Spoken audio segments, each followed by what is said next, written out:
Happy Force Friday, toy fans. I'm D21Beast, and welcome back to my figure review series here on my YouTube channel. And today we're once again looking at those Hasbro Hero Masher figures.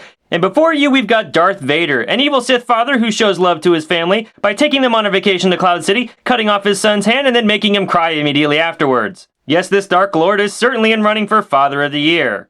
But I don't have to tell you guys any of that. Star Wars is, of course, probably one of the most popular film trilogies of all time. So let's just skip with the backstory and get things started by taking a look at the packaging for this figure. Coming down the front of this box, you do have the Star Wars logo in the upright and the name for the figure off to the side. You've got a window box packaging that does has this figure inside, as well as his accessories. Off to the left, you got a mashed up Star Wars hero, and then at the bottom you have the name of this figure line, Hero Mashers. And as we flip this package around, you do have that Superhero Mashers logo there at the top. You then have a picture of Darth Vader mixed together with various Jedi, bounty hunters, and Sith characters from this toy line. Then on the right hand side, you have a complete lineup of all the other figures currently available from this wave. Alright, younglings, that's the packaging. Let's say we get this corrupted Jedi out of the box and see what he's all about. Alright, toy fans, here we have Darth Vader out of the packaging, and this masher is absolutely incredible! Hasbro really went all out to give us a brand new figure. Everything about this sculpt is brand new. The head sculpt looks great, the arms are completely new, the legs, the torso. We even have this new sort of waist cape sculpted piece, and then the cape going around Vader's shoulders and on his back. I'm really happy with how this figure turned out. But they also gave us a decent amount of paint on this figure as well. As you pull Vader in close here, you're going to see that there's silver paint here on his shoulders, just like he had in the movies. The detail on the chest panel there has been painted very nicely, as well as the belt here. And then we even have some paint on the sides of the capes, I guess, coming around the waist. So really a great looking figure. And I like the way that the lines have been sculpted in the arms. Even the fabric on this masher figure just looks really great overall. I know I'm saying great a lot, but I just need to emphasize how awesome this masher figure is. I'm very impressed. Hasbro's attention to detail is really coming through on this masher figure, and it definitely seems like they enjoyed putting this piece together for us. Now let's talk about accessories for this masher figure. The cape and the hip capes are actually removable. You can go ahead and pull off the head of this Darth Vader figure, and the cape on the top will actually just come right off. You just give it a little tug. It's plugged into the back of the figure.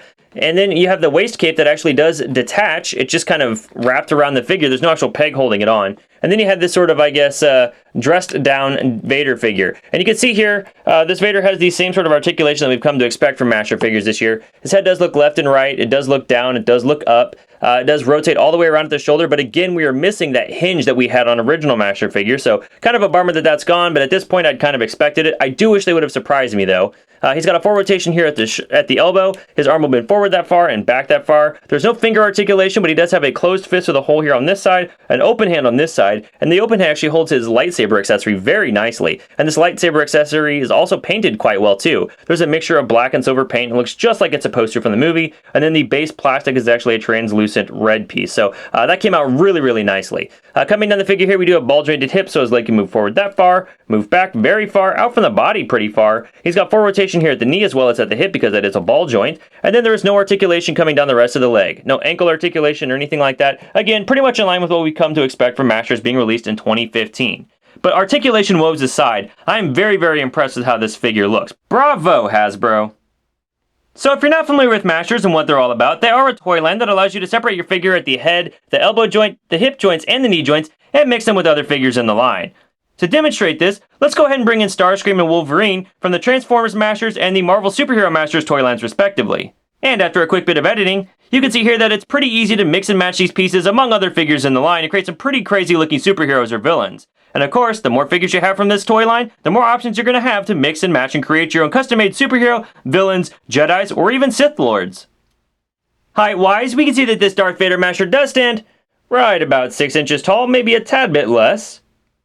For some size comparison, here we've got Mashers Darth Vader compared to the Mashers Starscream figure and the Mashers Wolverine figure. And it's interesting to note that Darth Vader does appear to be smaller than the other two Masher figures. Just for fun, here we have Mashers Vader compared to some 3 3/4 inch Darth Vader figures that have been released from Hasbro. The figure on the left was released around the time of Revenge of the Sith. I don't remember when this Vader figure was actually released. And here he is compared to the 6-inch scale Marvel Legends Infinite Series Wolverine. Knock knock. Who's there? Padme's killer. Padme's killer. No! Haha, works every time.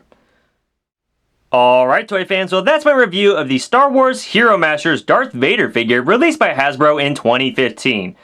Overall, this is a really awesome Masher figure and one you guys definitely need to add to your collection. It's great if you're a Star Wars fan, but I also think it's probably one of the best Masher figures we've received in general in quite some time. It's just a lot of fun. Definitely pick it up. Well, thanks for watching this review, guys. I hope you enjoyed it, and happy Force Friday to all of you watching. If you like what you saw here, please feel free to rate, share, and subscribe. Also, be sure to hit me up on Twitter and Instagram at D21Beast. Thanks for watching, and we'll see you next time.